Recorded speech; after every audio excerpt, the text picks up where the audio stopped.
Arsenal's summer plans. England takes on Argentina in the World Cup semi-final, and buried inside that match is a name Arsenal supporters need to know. Morgan Rogers is not just playing for his country, he is playing for his future. Arsenal have already identified him as their #1 transfer target, and every minute he spends on that pitch this week is being watched by people inside the club with a very specific plan in mind. Here is what makes this moment so tense. Rogers has not been guaranteed to start under Thomas Tuchel. He has not been the headline name in this England squad. But when it mattered most, in the game that sent England into the semi-final, it was his long-range strike that forced the goalkeeper into an error, and it was Jude Bellingham who finished it off. That moment did not happen by accident. It happened because of where Rogers was positioned and what he is capable of doing from that position. And that is the entire heart of this story. If Arsenal get this wrong, they risk misreading one of the most important tactical decisions of their summer. There is a real debate happening right now about where Morgan Rogers actually belongs. Some people are convinced he should play centrally. Others, including it seems Arsenal themselves, believe his future is on the left. Get this decision wrong, and Arsenal could either overpay for a player who does not fit their system, or worse, talk themselves out of a deal for a player who is exactly what they need. Before I go further, if you want this kind of deep numbers-backed analysis on every Arsenal transfer story this summer, hit that subscribe button now. I break these situations down properly, not just headlines, so you are not left guessing what is actually true and what is just noise. Now let us get into what is really happening here, because there is a lot to unpack. Let me start with the confirmed reality of where things stand. Morgan Rogers currently plays for Aston Villa. That is not in question. What is not confirmed, and what I want to be completely clear about, is any actual transfer agreement. This is a target, a strong one, but any deal between Arsenal and Aston Villa remains a considerable way off. There is no signed contract. There is no "here is the fee." Arsenal want him. Villa have not sold him. That gap between wanting and getting is where this entire story lives right now. There is also a scheduling problem, and it is a significant one. Rogers is currently involved with England at the World Cup, and just like the situation with Bruno Guimarães, the expectation is that any serious movement on this deal will only happen after the tournament finishes. Thomas Tuchel has apparently shown some openness to letting moves happen during the tournament, but the broader expectation across the game is that clubs will wait. England face Argentina on Wednesday. If they win that game, they move on to face either France or Spain in the final on July 19th. So realistically, Arsenal supporters are looking at a transfer conversation that does not seriously heat up until after that date, whatever the outcome. Now here is where I want to slow down and really analyse the football side of this, because this is where the story gets genuinely interesting and where I think a lot of people are getting it wrong. Morgan Rogers has been one of the best players in the Premier League over the last 2 seasons. Nobody serious is debating that. The debate is about where he plays. On the surface, the case against using him on the left looks strong. Rogers is naturally a central attacking midfielder. Most of his football has come through the middle.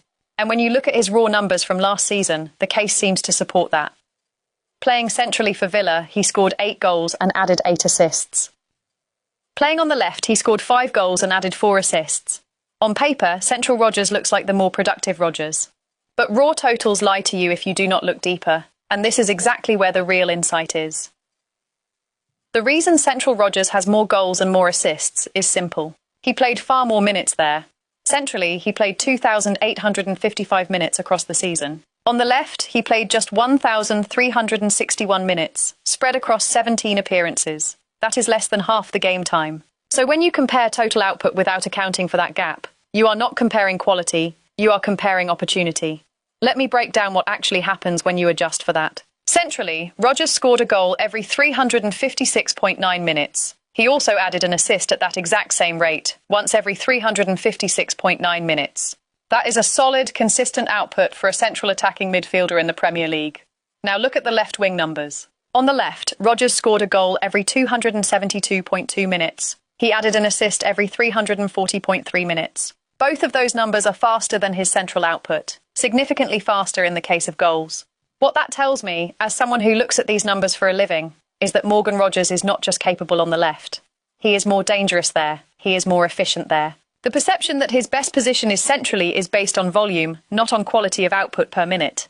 This is exactly why Arsenal's plan makes sense. If the club has identified him as a left-sided option and built their valuation and their pursuit around that role, the underlying numbers actually support that decision rather than contradict it. Arsenal are not gambling on an unproven theory. They are backing a pattern that already exists in the data, just one that gets hidden if you only look at season totals. So that is the state of play with Rogers. Confirmed target, no agreement in place, timeline likely pushed past the World Cup, and a tactical rationale for the left-wing plan that actually holds up under scrutiny once you look past the surface numbers. Now let me move to the second major thread in Arsenal's summer, because this one involves a different kind of complexity. This is about Julian Alvarez. Julian Alvarez currently plays for Atletico Madrid. That is confirmed. What is not confirmed is where he goes next, and this situation has more layers than most transfer stories you will hear about this summer. Here is the first key detail. According to reporting from journalist Graham Bailey, Atletico Madrid have made their position clear. They are prepared to negotiate with Arsenal. They are not prepared to negotiate with Barcelona. The reasoning behind that is straightforward and, frankly, makes total sense once you think about it. Atletico do not want to strengthen a direct rival in their own league. Selling a top player to a club abroad is one thing. Selling that same player to a domestic title rival who could use him against you twice a season, that is something else entirely. So from Atletico's side, there is a clear willingness to do business with Arsenal specifically because Arsenal are not a Spanish club and cannot use Alvarez against them domestically. That should, in theory, be good news for Arsenal. But here is the complication. Barcelona remain Alvarez's first choice destination. That is not speculation. That is what people close to the player are saying directly. His preference has not changed despite the growing interest from other clubs. Barcelona still view him as their leading attacking target for the summer, even though they are still working out how to create the financial conditions needed to actually pursue the deal. In other words, Barcelona want him, he wants Barcelona, but Barcelona do not currently have a clean path to make it happen financially. This is where Arsenal's opportunity sits. It is not a first-choice opportunity. It is a contingency opportunity. Reports suggest Alvarez would only seriously consider a move to Arsenal if joining Barcelona becomes impossible. That is an important distinction for any Arsenal fan getting excited about this story. This is not Arsenal being his preferred next step. This is Arsenal being the backup plan if his preferred step does not work out. That said, I do not want to undersell Arsenal's position here, because they have not been passive. Both Arsenal and Paris Saint-Germain have kept regular contact with Alvarez's camp throughout this process, making sure they are informed the moment anything shifts. And significantly, Arsenal's sporting director, Andrea Berta, is understood to have spoken with Alvarez directly. That is not a casual scouting inquiry.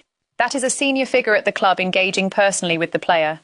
Arsenal are positioning themselves to move quickly the moment Barcelona's path closes, if it closes at all. And here is the part that actually tilts things slightly in Arsenal's favour, even with Barcelona ahead in his personal preference. If a deal with Atletico Madrid does happen, it is not expected to be as difficult to complete as a Barcelona move would be. Atletico's willingness to sell to Arsenal removes one of the biggest obstacles in any transfer, which is convincing the selling club to say yes in the first place. Barcelona still have to solve their financial puzzle before they can even formally compete. Arsenal do not have that same problem on the selling club side. Their obstacle is entirely about the player's personal preference, not the financial or political complications Barcelona are dealing with. So to summarise where Alvarez stands. Confirmed he currently plays for Atletico Madrid. Confirmed Atletico will sell to Arsenal but not Barcelona. Confirmed Barcelona remain his personal first choice. Not confirmed any actual agreement with any club. This is very much a situation in motion, and Arsenal are positioned as a patient, prepared second option rather than the current favourite. Now for the final piece of this story, and this is where things get tactically fascinating, because it shows how one transfer decision at a completely different club can ripple outward and directly benefit Arsenal without Arsenal doing anything at all. Aston Villa are finalising a move to sign Johan Manzambi from Freiburg. This is significant on its own, but it becomes even more significant when you understand who else wanted him. Newcastle United had been close to an agreement with Freiburg for the same player, described as a club-to-club agreement already in place. But Aston Villa moved with more urgency and accelerated their interest, and Manzambi now favours joining Villa Park instead of Newcastle. Let me tell you why Manzambi is such a highly rated target in the first place, because this is not a minor player. He is 20 years old, a Switzerland international, and he had a genuinely strong World Cup, scoring twice for his country. During the domestic season, he made 47 appearances for Freiburg, recording 7 goals and 9 assists as the club finished 7th in the Bundesliga and reached the Europa League final. He also personally impressed against Aston Villa in that Europa League final back in May, which likely played a direct role in Villa identifying him as a priority target. Villa's motivation to accelerate this deal is also confirmed and specific. Their need for midfield cover increased sharply after Amadou Onana suffered a knee ligament injury. That injury created an urgent gap in Unai Emery's squad, especially with Villa returning to Champions League football next season. Manzambi is seen as the player who fills that gap. Now here is where this connects directly back to Arsenal, and this is the part I find most interesting about the entire situation. Villa's focus and resources going toward completing the Manzambi deal could increase the chances of Morgan Rogers becoming available. If Villa are investing heavily in bringing in Manzambi to solve their midfield injury crisis, that could shift their broader financial planning and squad priorities in a way that makes selling Rogers more realistic. Arsenal are reportedly already making progress on personal terms with the player himself, so any softening in Villa's resistance to selling would be a meaningful development. And then there is the Newcastle angle, which affects a completely different Arsenal target.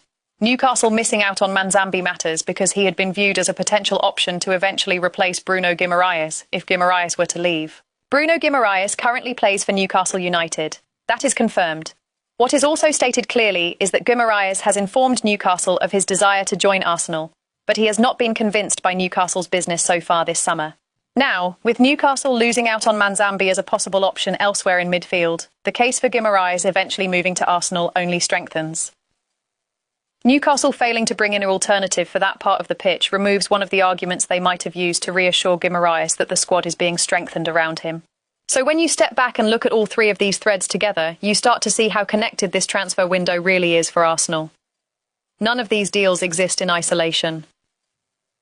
Villa's decision to prioritise Manzambi over Newcastle is not an Arsenal story on the surface, but underneath it, it touches two of Arsenal's biggest midfield and attacking targets at the same time. That is the kind of ripple effect that serious analysts need to track, because the headline transfer is rarely the only thing that matters. It is what that transfer does to every other club connected to it, to bring this all together clearly for you. Morgan Rogers remains Arsenal's top target, still with Aston Villa, no agreement in place, and a genuine tactical case for playing him on the left once you look past the raw season totals. Julian Alvarez remains with Atletico Madrid, still preferring Barcelona personally, but with Atletico willing to sell to Arsenal specifically, and Arsenal staying closely engaged as the leading contingency option. And Aston Villa's pursuit of Johan Manzambi, still being finalised, is quietly reshaping the landscape around both Morgan Rogers' availability and Bruno Guimarães' growing case for leaving Newcastle.